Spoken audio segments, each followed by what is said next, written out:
I am your host, Nero Wolfe. Let's begin our journey. Chapter 1. The Cipher in the Study. It was a chilly Thursday morning, the kind where the New York mist clings to the window panes like cold sweat, when our peace was ruined by a man carrying a dead woman's diary. I was sitting at my desk in the office, balancing the previous month's household accounts, and wondering if Fritz had slipped an extra bay leaf into the kidney stew when the front door chime rang. Nero Wolfe was in his grand chair, built specifically to hold his 500 pounds of sheer genius, absorbed in a French treatise on orchid culture. He didn't lift an eye. He merely turned a page with a flick of his thumb that signaled total, ruthless indifference to the outside world. I stood up, stretched my legs, and went to answer the call. On the doormat stood Julian Vance, a small, twitchy university professor whose tweed jacket looked as if it had been chewed on by moths and then left to dry in a cellar. He was clutching a leather-bound journal to his chest, as if it were an unexploded bomb. He didn't ask if Mr. Wolfe was in. He simply shoved past me into the vestibule, trembling so violently, his pince-nez was practically rattling off his nose. I steered him into the office, where he stopped short, terrified by the sight of Wolfe, sitting behind his desk, like a mountain, with a mustache. Vance didn't waste time on pleasantries. He claimed his sister, a wealthy benefactor of the university's rare manuscript department, had been found dead 3 days ago in her locked library on Gramercy Park. The police had ruled it a heart attack, but Vance insisted she had been murdered for the contents of a newly discovered 17th-century cipher hidden inside the journal he was holding. He wanted Wolfe to read the cipher, catch the killer, and keep the manuscript safe from the wolves circling her estate. Wolfe didn't even look up from his book.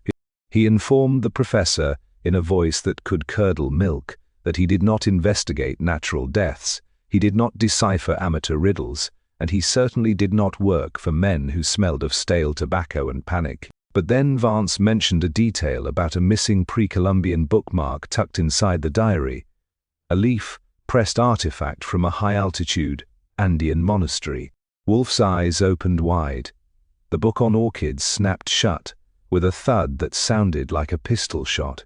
He looked at the trembling professor, then at the leather journal on my desk, and I knew right then that our quiet Thursday was officially dead and buried. Chapter 2. The sanctuary-breached Professor Julian Vance took a shuddering breath and collapsed into the red leather chair, as if his knees had suddenly turned to water. He placed his damp hands flat on his thighs, his knuckles white, and began to unburden himself in a high, strained tenor that made my left ear twitch. His sister, Miss Eleanor Vance, had been found dead 3 nights ago in the library of her Gramercy Park townhouse. The room had been locked from the inside with a heavy brass deadbolt, the windows latched shut against the damp autumn night, and the key residing securely in the pocket of her silk dressing gown. The medical examiner had taken one look at her history of mild hypertension, noted the absence of any marks or bruises, and declared it a failure of the heart. But Vance claimed the police were blind. Eleanor had spent the last 6 months obsessively translating a 17th-century encrypted volume known as the Alcantara cipher, an esoteric manuscript detailing lost monastic trade routes in South America. Tucked within its pages was a unique dried leaf specimen from a high-altitude Andean orchid, an artifact of immense historical and botanical rarity. When Vance unlocked the library door with a spare key after she failed to appear for breakfast, the manuscript was sitting open on her desk, but the pressed Andean leaf was gone. I sat at my desk with my notepad balanced on my knee, my pen moving across the paper in rapid shorthand, while keeping one eye on Wolfe. Wolfe hadn't shifted an inch. He remained buried in his massive chair, his hands folded peacefully over his center of gravity, his eyes half closed, as if he were listening to a faint radio broadcast from 3 states away. Yet I knew his brain was working at full capacity. The mention of an uncatalogued Andean orchid specimen was the bait, and Julian Vance had unwittingly hooked a whale. Vance went on to explain that Eleanor had been under immense pressure from the university's rare manuscript department to donate the cipher before her death. She had refused, suspecting that someone within the department was secretly liquidating private acquisitions on the European black market. On the evening of her death, she had hosted a small, tense dinner party at the townhouse for 3 individuals connected to the collection. A few hours later, she was dead inside a sealed room. Before Vance could finish detailing the exact dimensions of the library's bookcases, the front doorbell chimed. It wasn't the tentative press of a delivery boy. It was a sharp, imperious double tap that demanded immediate satisfaction. I glanced at the wall clock. It was 20 minutes past 10, deep within Wolfe's morning period of quiet reflection before his 11 o'clock descent from the plant rooms. I stood up, entered the hallway, and looked through the glass panel. Standing on the front porch was a young woman wrapped in an expensive camel hair coat, her sharp features framed by a dark silk scarf, flanked by a tall, lean man with a leather briefcase and the stiff, defensive posture of an academic who expected to be insulted. I unlatched the chain and opened the door 6 inches. The woman didn't wait for an invitation. She placed a gloved hand against the heavy oak panel and pushed her way into the vestibule with an efficiency that suggested she was used to doors opening automatically for her. She introduced herself as Victoria Gable, Eleanor Vance's niece and primary executrix, and identified the man behind her as Dr. Everett Finch, head of the university's special collections.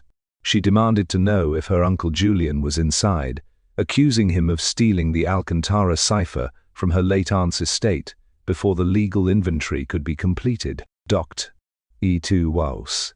Finch chimed in with a dry, raspy voice, asserting that the manuscript was legally pledged to the university and that Julian Vance had no right to remove it from Gramercy Park. The quiet atmosphere of 35th Street evaporated into a sharp volley of accusations right there on our Persian runner. I didn't argue with them.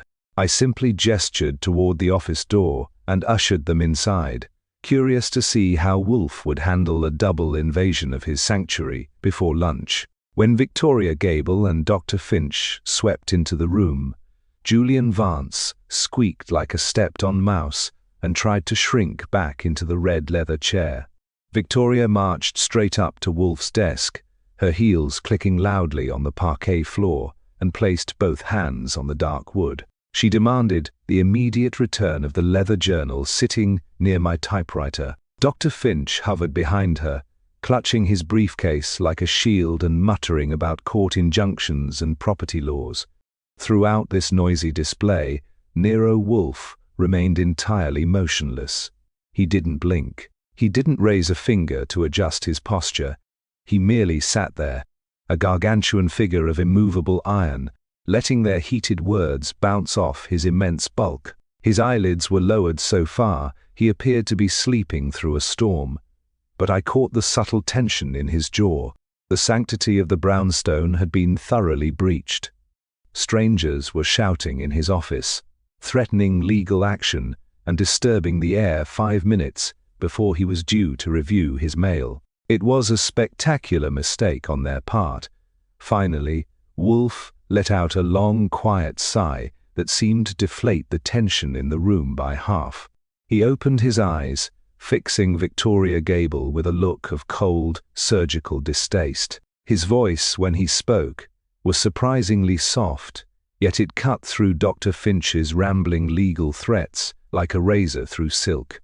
He informed them that he was neither a pawn in their family squabbles, nor a clerk for the university's administration. He stated that the journal had been placed in his hands for professional evaluation regarding a potential crime, and until he satisfied himself whether Eleanor Vance had died of a failing heart or human malice, the manuscript would remain inside his steel safe.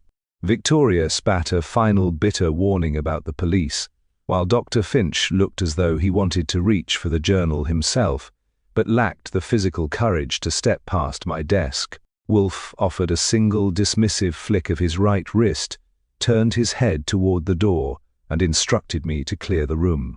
I escorted the furious pair out to the stoop, watched them march down the wet stone steps, and then sent Julian Vance out the back way with strict orders to hole up at the Hotel McAlpin until I called him. The brownstone was quiet once more, but the air in the office remained thick with suspicion, greed, and the faint, lingering scent of expensive perfume over cold rain. Chapter 3, A Circle of Scholars. By 12:15, the office had settled back into its customary rhythm. Nero Wolfe had returned from his 2-hour midday session in the plant rooms, smelling faintly of damp peat moss and fern tonic. He sat in his custom-built chair, holding a freshly opened bottle of beer, watching the foam rise toward the lip of the glass with the solemn intensity of a bishop performing a coronation. I had spent the preceding 45 minutes typing up my shorthand notes from the morning's explosive visits, filing the carbon copies in the cabinet behind my desk, and making a mental tally of the people currently fighting over Eleanor Vance's locked library. On the blotter between us lay the leather-bound Alcantara cipher, its worn calfskin cover, looking remarkably innocent for an item that had already brought 3 angry strangers to West 35th Street before lunch. Wolfe took a measured sip of beer, set the glass on his coaster, and wiped his mustache with his linen handkerchief. He did not ask my opinion, which was his standard method of signaling that he was ready to hear it. I leaned back in my swivel chair, tapped my notebook with my pen, and gave him the rundown. I pointed out that we now had 4 prime contenders in what was shaping up to be a very cozy ring of suspects, each of them possessing a distinct motive, a connection to the late Miss Eleanor Vance, and a burning desire to get their hands on the journal. First was Julian Vance, our twitchy client, who claimed to be an innocent brother protecting his sister's legacy. But as I reminded Wolfe, Julian was an adjunct assistant professor living on a meager university stipend, constantly passed over for tenure and drowning in debts accrued from a string of failed private publishing ventures. If Eleanor's cipher contained the location of high-value trade routes or pressed historical artifacts worth a fortune on the antiquities market, Julian had every reason in the world to make sure the manuscript didn't fall into the hands of the university or the estate executors before he could monetize it.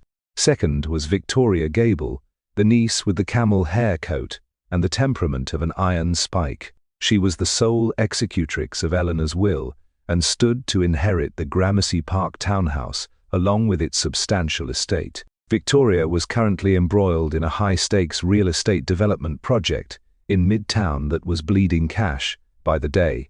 She needed quick, liquid capital to satisfy her creditors.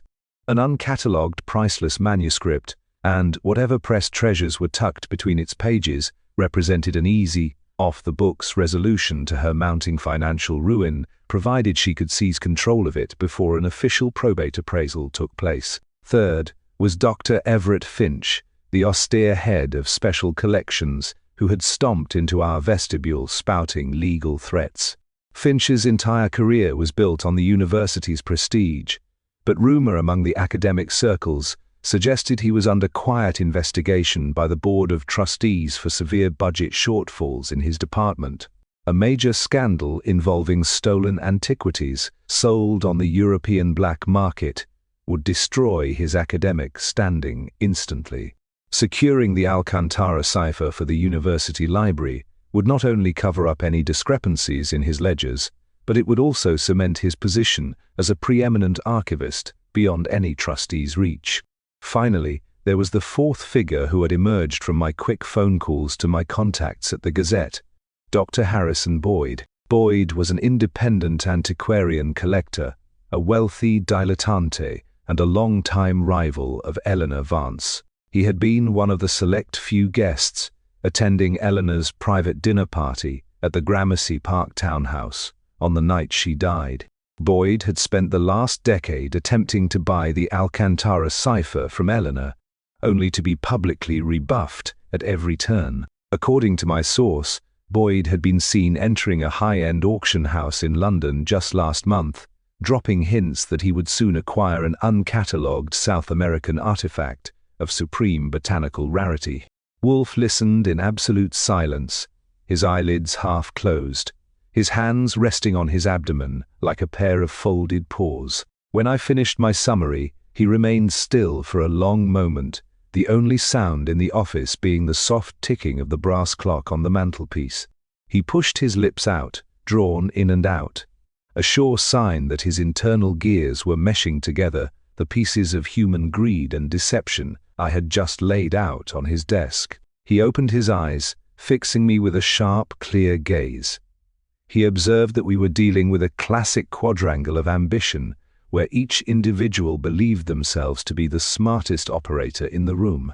He pointed out that while all four had ample motive to desire the cipher, only one of them had been inside that locked library when Eleanor Vance drew her last breath. The locked door was not a barrier to an outsider. It was a stage set by someone who understood how doctors, coroners, and police officers thought. The removal of the pressed orchid leaf was not an afterthought, but the primary objective of a cold, calculated execution. I asked him if he wanted me to start pounding the pavement to check their alibis for the night of the murder. Wolfe nodded once, a brief downward tilt of his chin that signaled my immediate dismissal from the room. He instructed me to investigate Dr. Boyd's recent financial transactions and to pay a personal visit to the Gramercy Park townhouse to inspect the library floor plan.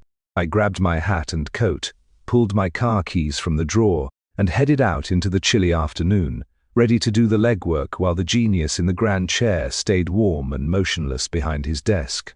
Chapter 4, Pavement and Pedigrees. I spent the next 3 hours on the damp pavements of Manhattan, doing what Nero Wolfe politely calls gathering intelligence, and what I call getting soaked while asking uncomfortable questions to people in high-end suits. My first stop was the Gramercy Park townhouse, a stately 4-story brick structure with iron railings that looked like it had been built when horse-drawn carriages were high technology. I didn't bother knocking on the front door. Instead, I bribed the building's superintendent down the alley with a crisp $10 bill and 10 minutes of polite conversation. He confirmed that the night of Eleanor Vance's death, the house had been filled with cold tension. Dr. Harrison Boyd had left the dinner party early, looking thoroughly furious after a loud argument over coffee. Dr. Wacken. Finch had departed shortly after, muttering into his scarf. Victoria Gable had stayed behind to argue with her aunt in the front parlor until midnight, leaving only Julian Vance alone with the old lady when the house finally fell quiet. It was a neat little setup. Every single one of our suspects had been within arm's reach of Eleanor Vance within hours of her heart stopping. Next, I headed midtown to the plush, velvet-lined office of Dr. Harrison Boyd. Boyd was a large, fleshy man with a manicured mustache, a silk cravat, and the smooth, untroubled manners of someone who had never done a day's hard labor in his life. He sat behind a mahogany desk loaded with pre-Columbian pottery fragments and pretended like a prize stallion when I introduced myself as Nero Wolfe's representative. "Mr. Goodwin," Boyd said, leaning back and joining his ringed fingers together. "Nero Wolfe is a legendary name, though I understand he rarely leaves his brownstone. Am I to assume he has taken an interest in Eleanor's tragic passing?" "He's taken an interest in her collection," I corrected him, taking an armchair without waiting for an invitation. "Specifically, a certain 17th century cipher manuscript and a pressed leaf from a high-altitude Andean orchid. The family seems to think it was stolen the night she died." Boyd's face didn't lose its easy, patronizing smile, but his eyes narrowed just enough for me to notice. "Eleanor was a brilliant woman, Mr. Goodwin, but deeply paranoid in her final months. She accused everyone of plotting against her. As for the Alcantara cipher, it belongs in a museum or in the hands of a private collector who truly appreciates its historical weight, rather than being allowed to rot in a dusty university basement under Dr. Finch's inept care. Is that why you offered her $50,000 for it last month?" I asked casually, pulling my notebook from my pocket. "And is that why you told a London auction house 2 weeks ago that you'd soon have a unique South American botanical specimen for their autumn catalogue. That hit a nerve. The colour drained from Boyd's fleshy cheeks and his smile vanished completely. My private conversations with European colleagues are none of Mr. Wolfe's business. Eleanor refused my generous offers out of pure spite. But I assure you, I am a scholar, not a housebreaker or a murderer. Nobody said anything about murder, Doctor. Boyd, I said softly, standing up and buttoning my coat. The police said her heart gave out. It's funny how everyone keeps bringing up murder before I even mention the word. Leaving Boyd to stew in his own sudden perspiration, I spent 45 minutes at a telephone booth near Grand Central, making 2 quick calls to my contacts in the banking district. The reports were illuminating. Docting. Finch's university department had suffered a silent $40,000 deficit that had been papered over with forged transfer receipts, and Victoria Gable's Midtown real estate firm had just received a final 48-hour notice from her mortgage lenders. Everyone was broke, everyone was desperate, and everyone needed Eleanor Vance's secret to pay off the bill collector. I arrived back at West 35th Street at 4:30, shaking the icy drizzle off my fedora in the vestibule and hanging my coat on the rack. The brownstone was quiet, the rich scent of Fritz's evening braised veal wafting up from the kitchen below. I walked into the office, expecting to find Wolfe sitting behind his desk, nursing a bottle of beer while he waited for the 5 o'clock bell.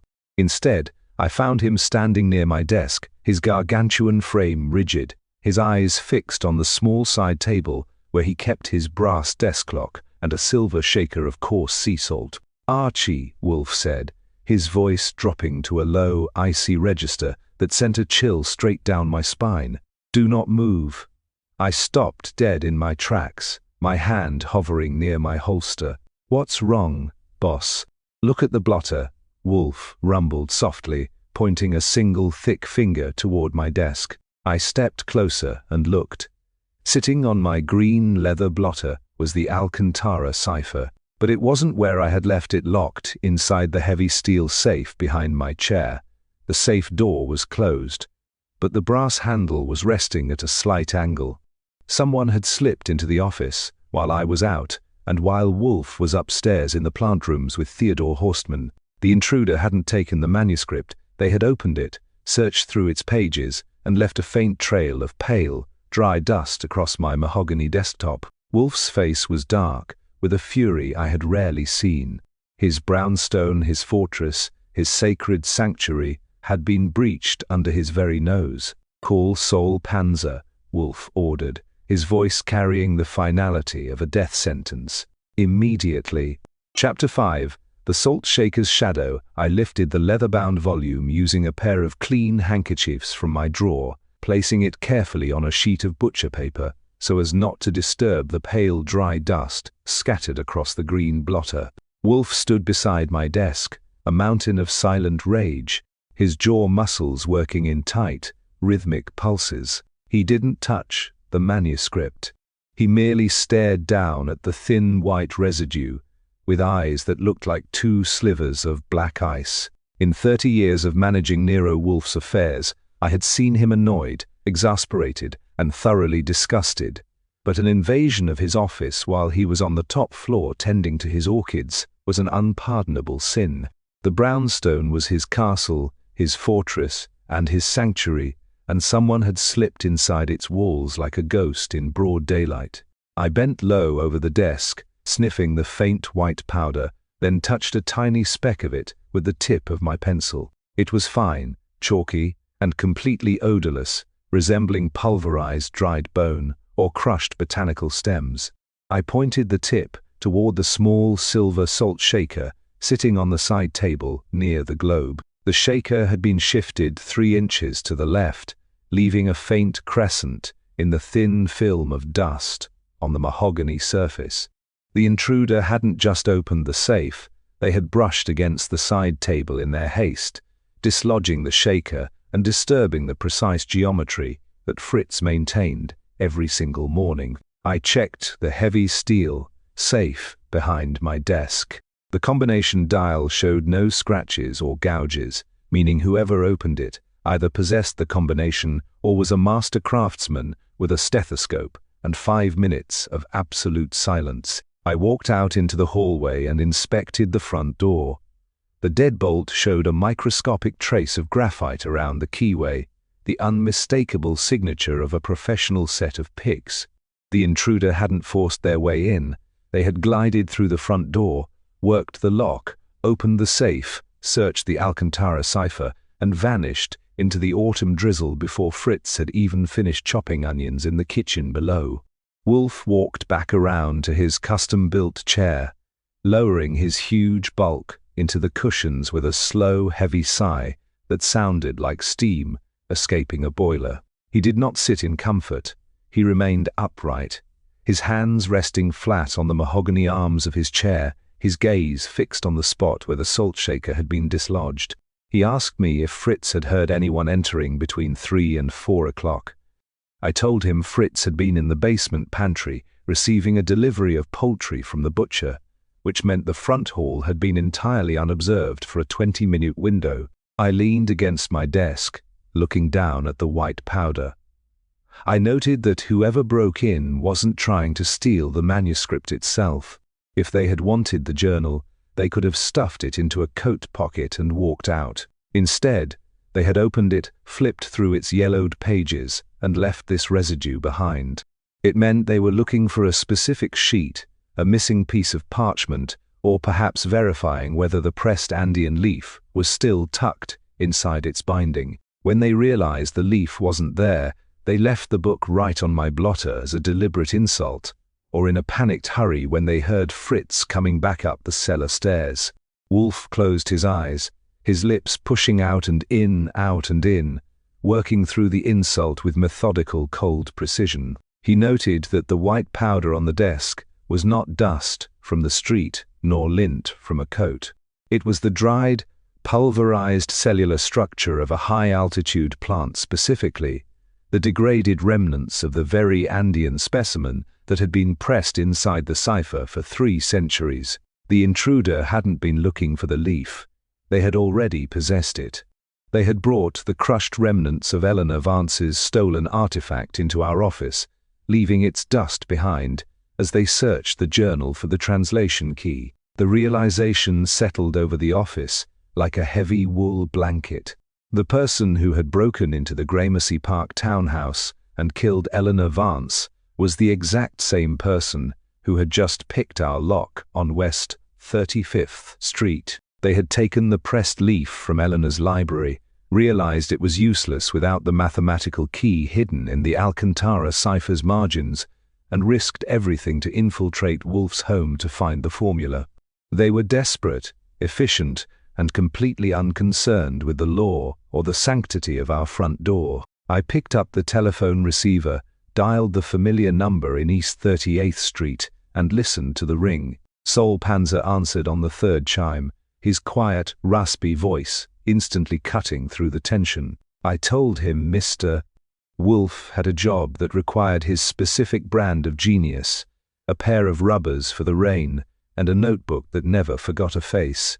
Saul didn't ask questions. He simply said he would be at the brownstone in 15 minutes.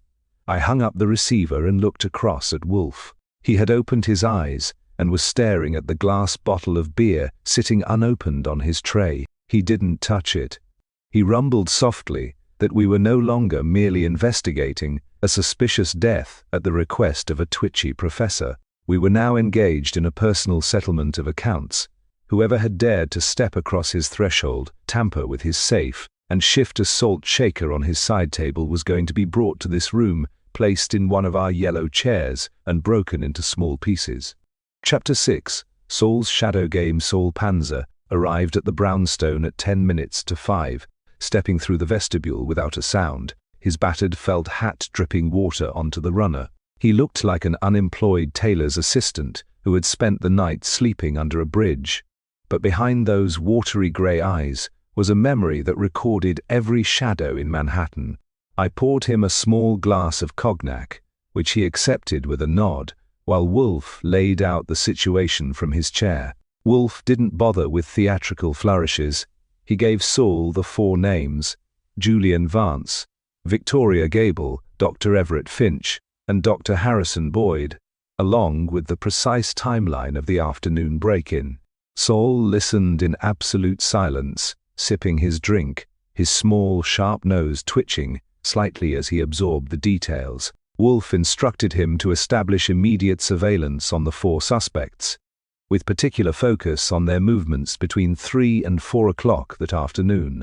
He wanted to know who had a verified alibi, who had spent the hour wandering in the rain, and, most importantly, who had recently attempted to contact a high-end antiquities dealer or a private chemist specializing in botanical analysis. Saul jotted down 3 short lines in his battered notebook, drained his glass, and slipped back out into the autumn drizzle, like a cat sliding under a fence.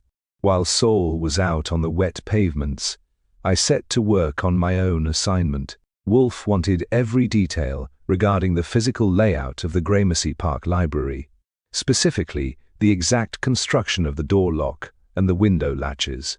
I spent 45 minutes on the telephone with the police precinct sergeant who had responded to the original call, using a mixture of charm, professional courtesy, and a promise of future favors to get a look at the preliminary site report. What I uncovered made me sit up straight in my chair and take a fresh look at the Alcantara cipher resting on my blotter. The locked library was not quite the airtight tomb the police had assumed. According to the sergeant's notes, the room had a small, decorative iron brass grate built into the lower panel of the oak door, a Victorian ventilation feature designed to keep the leather bindings from molding in the humid summer months. The latch on the inside of the door was a heavy drop bolt that could be engaged from within, but it sat less than 3 inches above the iron grate. A thin, flexible piece of tempered wire slid through the ventilation grill by someone standing quietly in the dark hallway outside, could easily hook over the brass lever and drop it into the locked position after a person inside had already collapsed or died. At 7, my desk phone rang. I snapped up the receiver, expecting Saul, but it was Fred Durkin, whom Saul had co-opted to watch Doctored. Harrison Boyd's Midtown townhouse. Fred's voice was muffled by the roar of traffic from a phone booth on Lexington Avenue. He reported that Boyd had left his office at 3:15 inches a high commotion, carrying a small leather satchel. Boyd had walked 3 blocks to a quiet residential building on East 37th Street, entered using a private key, and remained inside for 20 minutes before emerging without the satchel. The occupant of that apartment, according to the brass nameplate in the lobby, was none other than Dr. Everett Finch. 10 minutes later, Saul himself called from a pharmacy near Gramercy Park. His report added the final, decisive layer to the puzzle. Saul had tracked Victoria Gable's movements throughout the afternoon. At 3:30 right in the middle of our 20-minute window of vulnerability, Victoria's blue sedan had been parked at the hydrant, just 2 doors down from our brownstone. A woman fitting her exact description, wearing a dark trench coat and a pulled-down scarf, had walked up 35th Street, stepped into our vestibule, and returned to the car 5 minutes later carrying a small white envelope. But Victoria hadn't acted alone. Saul had spotted a secondary watcher trailing her, a university courier employed directly by Professor Julian Vance. I hung up the phone, picked up my pencil, and laid the entire map out on my notepad for Wolfe. Each of our 4 suspects had been operating in a tight, desperate orbit around West 35th Street and Gramercy Park. They were watching each other, trailing each other, and stepping over each other's footprints in a mad scramble to secure the cipher and cover their tracks. They had formed a web of mutual suspicion, each possessing a piece of the puzzle, but none of them realizing that the trap was closing around all 4 at once. Wolfe sat behind his desk, his eyes closed, his broad chest rising and falling in a slow, rhythmic cadence. The anger that had rigidified his massive frame earlier had vanished, replaced by the cool, terrifying serenity that always came over him when the final logical pieces fell into alignment. He opened his eyes, looked across at me, and directed me to telephone Inspector Kramer at NYPD Homicide. He told me to inform Kramer that if he wished to clear up the death of Eleanor Vance and recover $40,000 in stolen university assets, he should present himself in our office tomorrow evening at 9 o'clock sharp. And Archie, Wolfe added softly, reaching for his brass bell to signal Fritz for his evening beer. Telephone Miss Gable, Dr. Finch, Dr. Boyd, and Mr. Vance. Inform them that their presence is required here tomorrow at the same hour. Tell them that if any one of them fails to appear, I shall immediately hand the Alcantara cipher, along with the white powder left on your desk, directly to the district attorney. I picked up the receiver and began dialing the first number. The invisible watchers had played their hand, breached our fortress, and left their signatures on our furniture. Now, Nero Wolfe was setting the stage for his own performance, and by 9 o'clock tomorrow night, the curtain would rise on a full accounting. Chapter 7: The Trap in the Office. By 8:30 on Friday evening, the autumn weather had settled into a sullen, cold drizzle that beat rhythmically against the heavy glass of the office windows. The brownstone was as quiet as a tomb, but inside my chest, the clock was ticking down. Nero Wolfe was sitting in his grand chair, built to accommodate his 500 pounds of sheer genius, looking as placid and unbothered as a stone landmark. His broad hands were folded comfortably across his middle, his eyes half closed in that state of deceptive hibernation he adopts when his brain is spinning at 10,000 revolutions per minute in Newt. On the green blotter in front of me sat the leather-bound Alcantara cipher, flanked by the glass paperweight, containing the faint white powder we had collected off my mahogany desktop.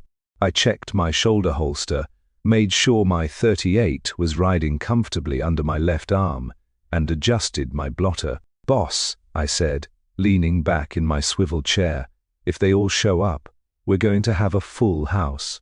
Do you want me to keep Kramer in the front room until you've laid out the supper, or let him sit right in the front row?" "Mr. Kramer will sit where he pleases," Wolfe rumbled softly, not opening an eye. "He is an officer of the law, Archie, and despite his chronic lack of imagination, his presence provides a necessary legal framework. However, he will remain silent until I have concluded my exposition. See to it that he understands that." "Sure," I said. "I'll tell him you're doing him a personal favor by solving his case for him. That always puts him in a sweet temper." At 10 minutes to 9, the front door chime rang. I went out to the vestibule and pulled back the heavy oak door. Standing on the stoop was Inspector Kramer himself, looking large, broad-shouldered, and thoroughly annoyed. He was wearing his heavy grey trench coat, dripping water onto the mat, and holding an unlit cigar between his teeth. Behind him stood Sergeant Pearlie Stebbins, looking like a granite wall, with a fedora pulled low over his eyes. "All right, Goodwin," Kramer grunted, stepping past me into the hall and shaking the rain from his coat. Wolfe said on the phone he had something on the Eleanor Vance death.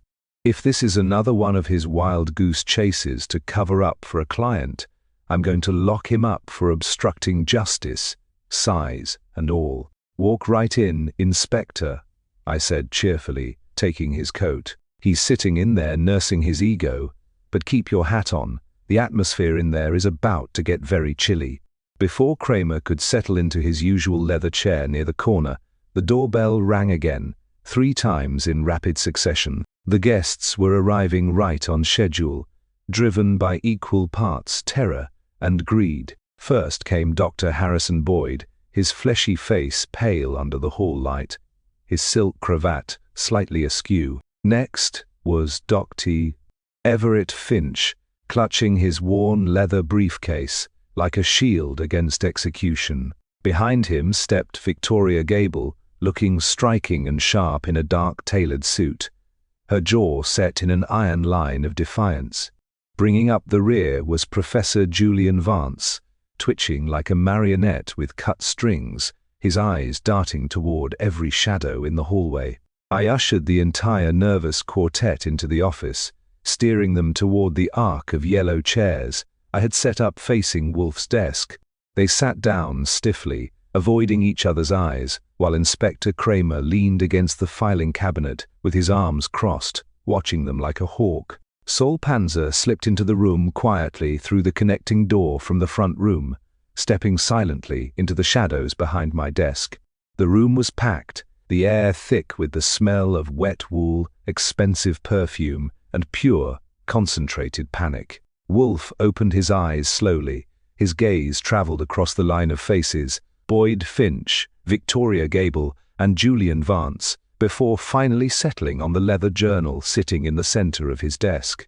He took a long, deliberate breath, leaning forward just half an inch, his voice dropping into that deep, authoritative purr that always signaled the start of an execution. "Good evening," Wolfe said smoothly. "I appreciate your promptness. You are all busy people, driven by pressing financial needs, academic rivalries, and the desperate necessity of protecting your reputations. You have spent the last 4 days spying on one another, lying to the police, and picking the locks of dead women's libraries. Yesterday afternoon, one of you took the extraordinary risk of entering this house, opening my safe, and placing your hands upon this manuscript." Victoria Gable sat up straight, her hands tightening on her leather purse. "Mr. Wolfe, if you summoned us here to make wild, unfounded accusations—" "Silence, Miss Gable," Wolfe said, his voice cutting through her interruption like a sharp knife through cold butter. "You are here because you have no choice. Each of you believes that you hold a winning hand, or that your particular crime remains hidden in the dark. I assure you, the light is about to be on. By the time you leave this room tonight, one of you will be under arrest for the murder of Eleanor Vance, and the rest of you will be facing the total ruin of your careers." He reached out a single thick finger and tapped the glass paperweight containing the white powder. The room went so quiet you could hear the rain tapping against the window pane. The trap was set, the suspects were seated, and Nero Wolfe was ready to spring the lock. Chapter 8.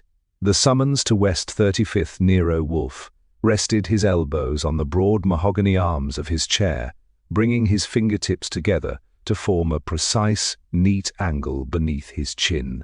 He looked around the semicircle of chairs, his sharp brown eyes lingering on each face just long enough to make the skin flush or turn pale. Inspector Kramer remained motionless by the filing cabinet, his unlit cigar clamped tight between his teeth, while Pearlie Stebbins stood near the door like a mountain in a navy suit. The silence in the office was so absolute that the soft click of my desktop clock sounded like a small hammer striking iron.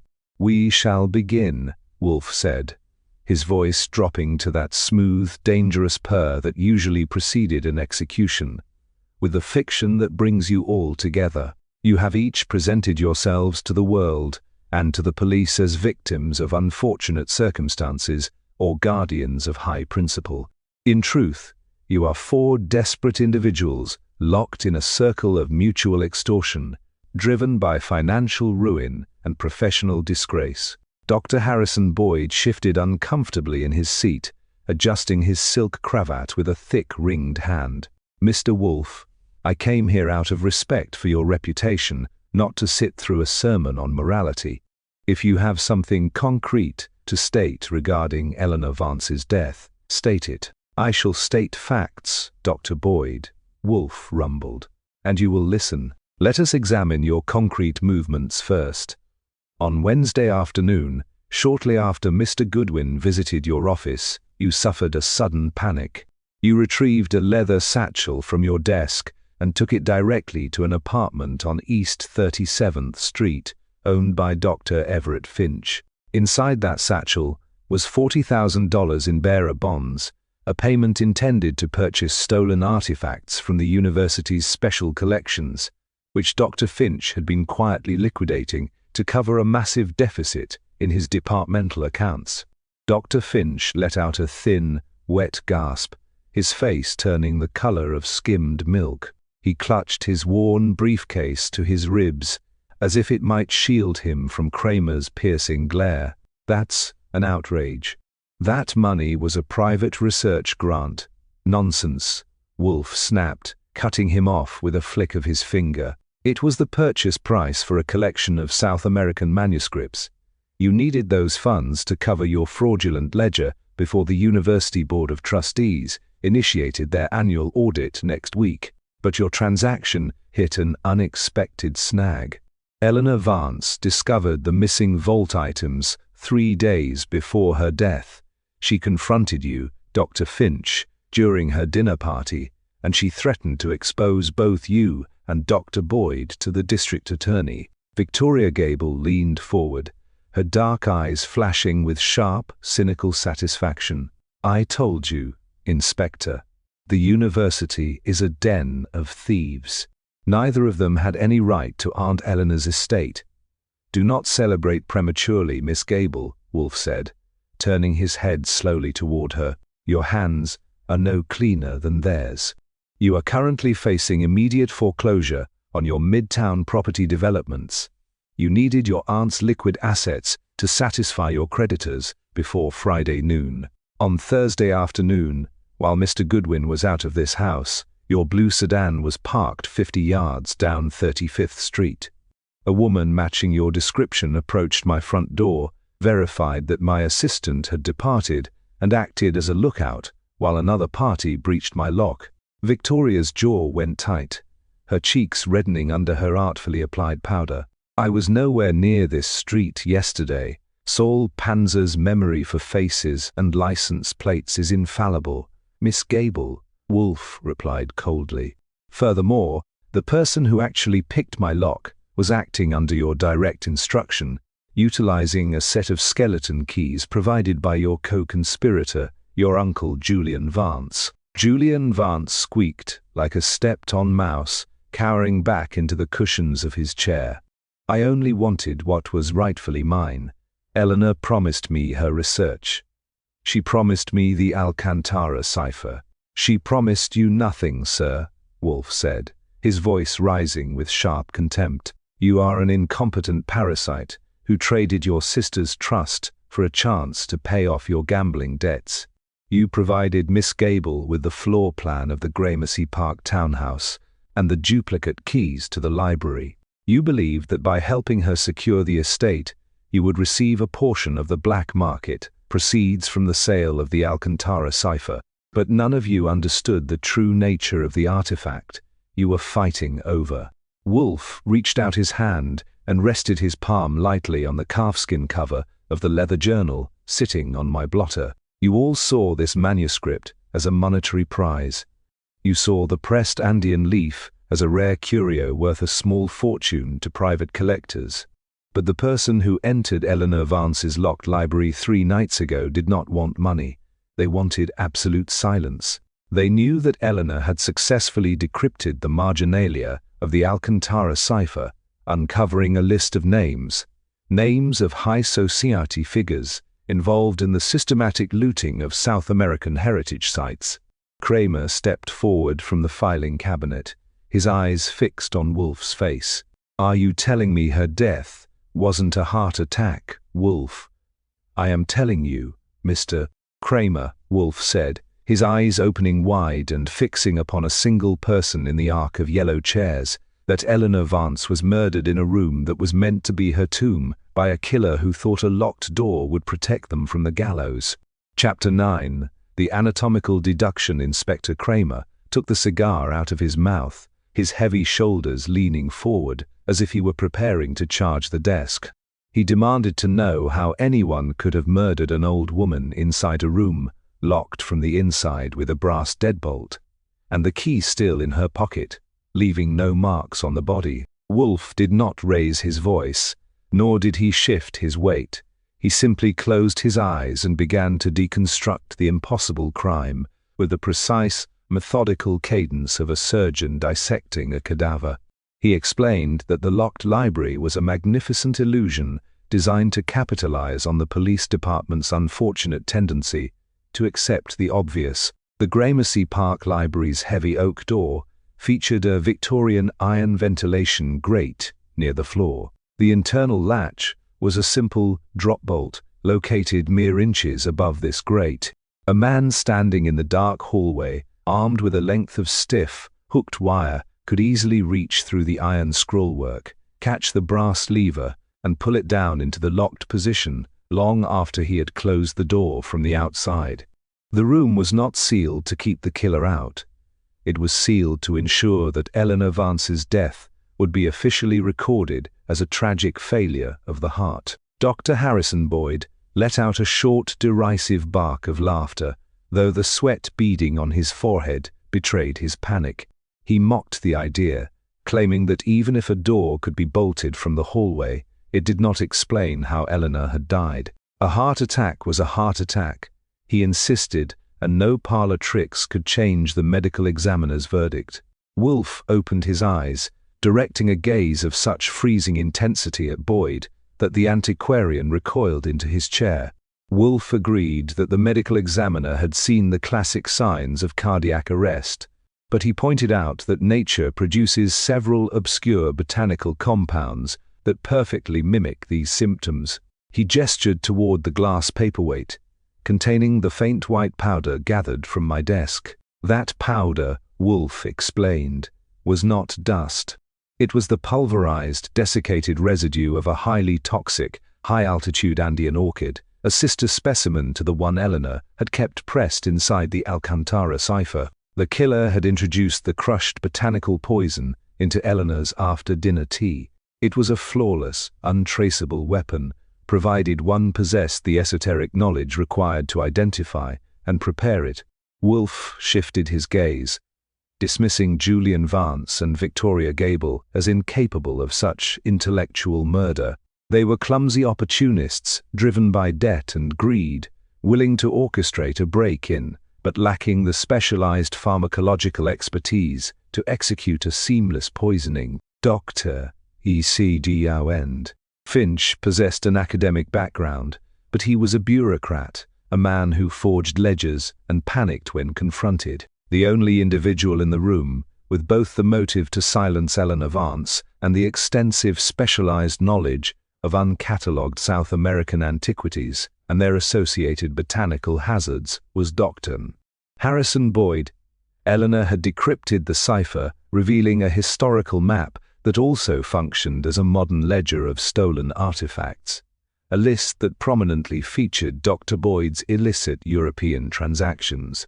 When she threatened to expose him during the dinner party, he slipped the pulverized orchid toxin into her cup, left the house early to establish his alibi, and then used a wire through the library grate to lock the door behind her. Boyd gripped the arms of his yellow chair, his face a mask of desperate fury.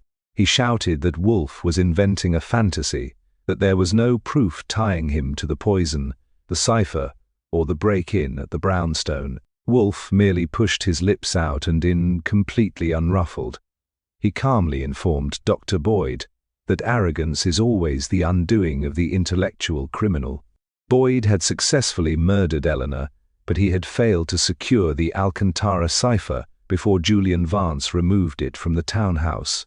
Desperate to find the translated names before police reviewed the book, Boyd had hired Victoria and Julian to create a distraction on West 35th Street. But Boyd had picked the lock himself. In his frantic haste to flip through the journal on my desk, he had inadvertently transferred the microscopic residue of the pulverized orchid leaf from his gloves onto the mahogany blotter. Inspector Kramer did not need to hear another word. He signaled Sergeant Stebbins with a sharp nod. Pearlie moved across the room with the unstoppable momentum of a freight train, hauling Dr. Harrison Boyd out of the yellow chair by his lapels. Boyd struggled, spouting threats of lawsuits and demanding a lawyer, but his voice was thin and hollow, stripped of all its former aristocratic polish. Kramer instructed his officers to take Dr. Finch, Victoria Gable, and Julian Vance downtown as well, noting grimly that conspiracy, extortion, and accessory to burglary were more than enough to keep the district attorney busy until Christmas. The suspects were marched out of the office in a ragged, defeated line, their ambitions shattered against the immovable logic of the man seated behind the desk. Within moments, the heavy oak door slammed shut, leaving the brownstone in absolute silence. Chapter 10, Beer and Philosophy. The heavy oak door clicked shut, sealing the brownstone against the damp chill of the autumn night and the chaotic machinery of the New York Police Department. Inspector Kramer's gruff bark faded down the stone steps, taking with it the protests of academics who discovered that intellectual superiority offered no protection against handcuffs. I slid the brass chain into its slot, turned the heavy deadbolt, and stood in the vestibule, listening to the unbroken quiet that reclaimed the house. The lingering scent of cheap raincoats, fear, and Kramer's cigar slowly dissipated, replaced by the comforting aroma of roasted pheasant drifting up from the kitchen. I walked back into the office. Nero Wolfe had not moved from his custom-built chair. He was leaning back, his eyes closed, his broad chest rising and falling in a steady rhythm, looking like a man who had spent the evening doing nothing more strenuous than listening to the radio. The Alcantara cipher and the glass paperweight were gone, scooped up by Sergeant Stebbins for the evidence locker downtown. The green leather blotter was completely bare. Fritz Brenner materialized in the doorway, his white apron immaculate, his face glowing with the quiet pride of a chef whose timing was flawless. He announced that supper was ready. Wolfe opened his eyes, let out a deep sigh that seemed to expel the sordid affair from his lungs, and heaved his bulk out of the chair. We walked down the hall, in companionable silence. It is a strict rule that business is never discussed at the table, a boundary Wolfe defends fiercely. For the next 90 minutes, the world outside ceased to exist. We dined on clear consommé with marrow dumplings, followed by roasted pheasant with braised endives and a cherry reduction that defied description. Wolfe ate with reverent concentration, his earlier fury dissolved by culinary perfection. I matched him plate for plate, washing it down with crisp white wine, letting the tension melt away into the mahogany panels of the dining room. When the last plate was cleared and the coffee poured, we returned to the office. Wolfe navigated around his desk, lowered himself into his chair with a satisfied grunt, and reached for the bell to summon his post-dinner beer. I sat at my desk, pulled my typewriter forward, and began tidying up the shorthand notes for our files. The rain tapped a soft rhythm against the window panes, a comforting reminder that we were warm, dry, and no longer playing host to desperate murderers. I slipped a fresh sheet of paper into the roller, adjusted the margins, and leaned back, looking across the room at the genius who had just handed Inspector Kramer a solved homicide on a silver platter. I asked him how he could be so absolutely certain that the white powder left on my blotter was the pulverized remains of a rare Andean orchid, and not just exotic chalk Dr. Boyd happened to have in his pocket. Wolfe poured his beer, watching the foam rise with a critical eye, and took a measured sip. He placed the glass on his coaster and wiped his lips. He explained that a man like Dr. Boyd, an obsessive antiquarian dealing in centuries-old artifacts, would never carry common chalk in a satchel meant for delicate manuscripts. The dust possessed a specific cellular flaking pattern, visible even to the naked eye, unique to the desiccated tissue of high-altitude epiphytes.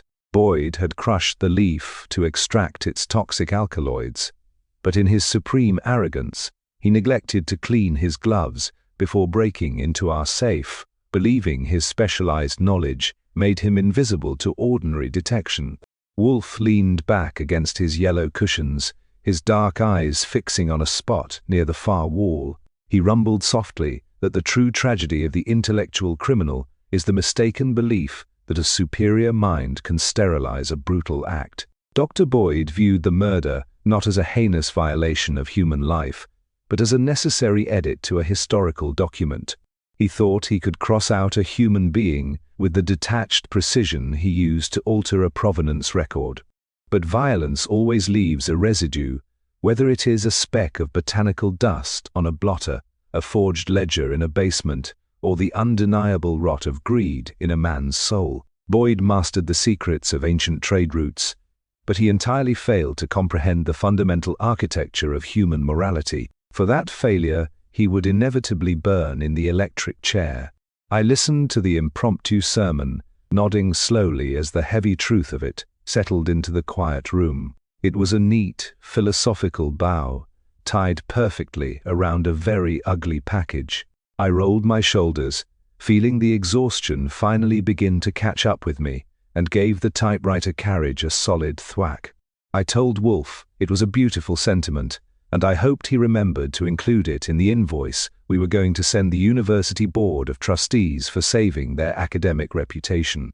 Wolfe merely closed his eyes, ignoring my financial pragmatism, and folded his hands peacefully over his center of gravity.